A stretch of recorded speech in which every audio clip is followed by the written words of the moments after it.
What's going on, my people? Do me a favor, please check out DNKKnives.com if you are shopping for a knife. And if you purchase one from there, you can use this coupon code behind the edge 10 to get 10% off and free shipping. Very much appreciated. This video, I believe I'm going to upload it as a members only, which only have like 7 members. So a grand total of 7 people will see this video. But I just thought it was a topic to talk about. It doesn't mean I think it's a good topic to talk about or a relevant topic. And to be honest, I'm probably reaching here, but you know, it was just something on my mind, and I thought I would talk about it. And that is certain steels don't make sense on certain knives. So for years now, the knife and EDC community has enjoyed an obscene amount of choices when it comes to steel.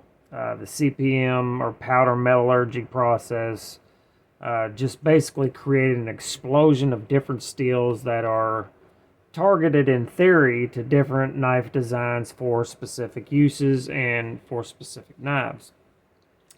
Like tactical knives, rescue knives, saltwater or aquatic knives in general, camp knife, competition, hard use, or just basic EDC. The list is long and would thankfully have a lot of choices, but a lot of times you will, like lately I've noticed some knife steel combos that to me just don't make a ton of sense. You know, you're putting some steels on knives that it shouldn't be there. For instance, a couple years ago, the Kaiser made the Kaiser Feist was this little tiny sub 3-inch front flipper. They put a 3V blade on it. Bananas to me. Medford TFF1 or the Praetorian and S90V, which is, I know, a DLT exclusive, but S90V on a knife like that, just, I don't get it. That makes no sense at all. Or any knife that is designed as a tactical knife or designed for police officer, first responder of any sort.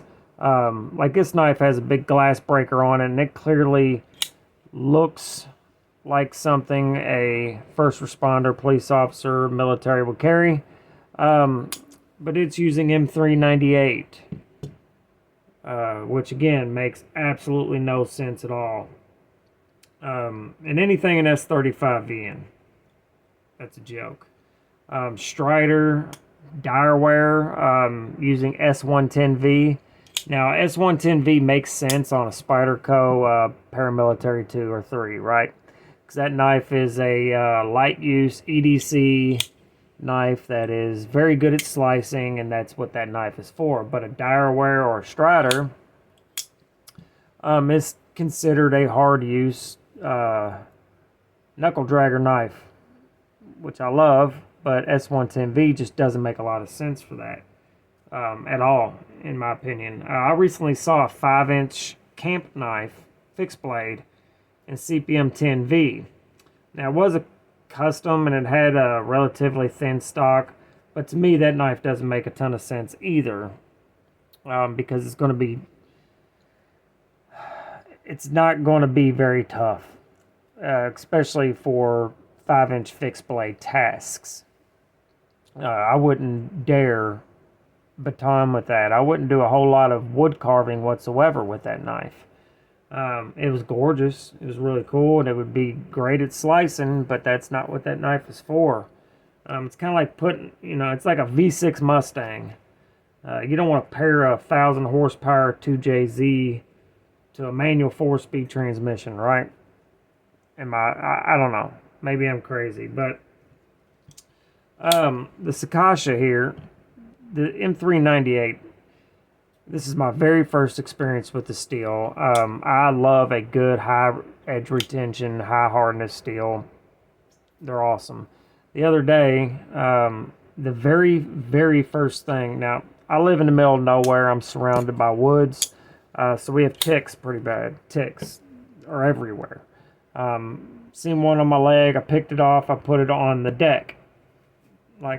And then I just put this knife on it, and I wiggled it like that to cut it in half because they're hard to kill, right? And then I put my knife back in my pocket. And then later on, I was messing with it, as I do, and I felt it, and there was a chip from a 20-year-old deck board, because it was the only thing I cut with it. And I was like, you've got to be kidding me. That is entirely too brittle. And I've since gotten another chip that I don't know where it came from. I've touched them up. It took no time at all to touch, to use this to get it right back out. It's perfect again. But to me, that's pretty bananas. So if you're cutting anything tougher than cardboard, paper, tape, stuff like that, I don't know if I can recommend M398. It is up there with edge retention like S9. It's better than S90V on paper, and on paper it's better than S110V. It's actually like the only things that are better is 15V, Rex 121, Z-Max, Maximet, and there was one more, S125V, and everything else is below M398. I don't know. Maybe I doubt I got a bad one, because I've had many custom knife factory knives. The heat treats have always been great. I think it's just a brittle steel, and it really doesn't make a lot of sense on this knife. The original of this knife was an M390. I probably would have preferred that, even though I'm pretty sick of M390. The military, too. In its design, in its name, it's called the military. So I believe they probably designed this for military purposes, not as a fighting knife, but as just an all-around large do-all folding knife that you can count on to do whatever task you need to do in a military setting, whatever that may be. 15V is really awesome. I like it a lot. I like it much better than M398. It has better edge retention. It's exponentially tougher in my experience than M398. I like it a lot. I think the only steel that I like better than this would be K390, but the 15V has been fantastic. But in my opinion, for what this knife was designed for, S30V would probably be a better choice. Now, for me, I'm not military. I don't do any of those kind of things. So I just open boxes with it, basically. Sometimes I'll cut wood. I'll shave down something. I'll shave my pencil down. I just basic EDC stuff, mostly. I do cut down a lot of cardboard, so this is perfect steel for me. But for what this knife was, I wouldn't suggest a 15V bladed knife to go on deployment with somebody. It's not a good idea. But it's a blade steel that is for the steel nerds, and Spyderco just puts it on everything. Speaking of which, from what I understand, 15V is going to be very hard to get a hold of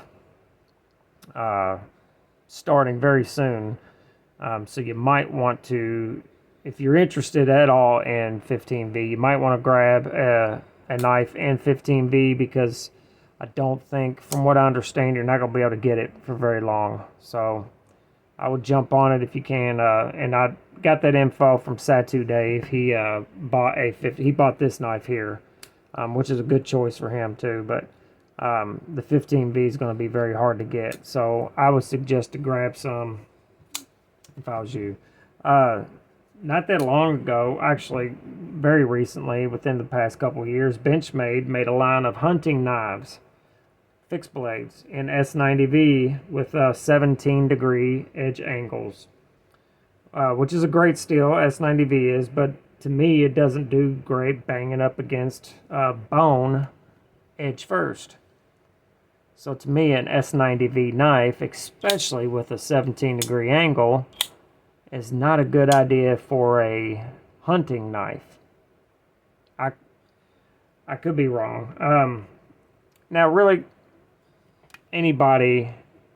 Now, the counter argument to this whole thing is that anybody should have information on the steel that they're using, know about it, know what what its pros and cons are, what you can do with it, what you cannot do with it.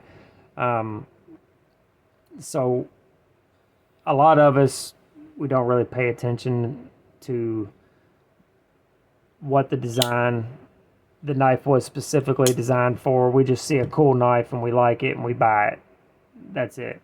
We either buy it for the steel, or we buy it for the design, or we buy it for its cool factor, or we buy it because it's just flipping awesome. So I'm probably reaching here, but there is a lot of stuff out there that is, to me, just doesn't make a lot of sense as far as the knife and the steel that it is using. And I'm grateful for all the choices we have. I think it's awesome. I do think there's a lot of redundancy in the amount of knife steels we have, like S35VN and Spy 27 being so close to the same thing, especially in performance, that to me it doesn't make a lot of sense to have both, especially since they're both made by the same company. Really, I guess my moral to the story here is that the steel choice can limit a knife for what you're able to use it for. Anyway, if you got an opinion on this, let me know in the comments what you think. I'll probably leave this as a members only video for a week or so, and then I'll take the members only thing off and let everybody see it, or I might not. I might just leave it members only forever, and then. But I just wanted you guys, I want to thank my members. Thank you very much. And the patrons, all the people that are members are basically patrons also. So I appreciate you guys very much for supporting the channel. I do have a really flippin' awesome knife coming that I got so lucky getting.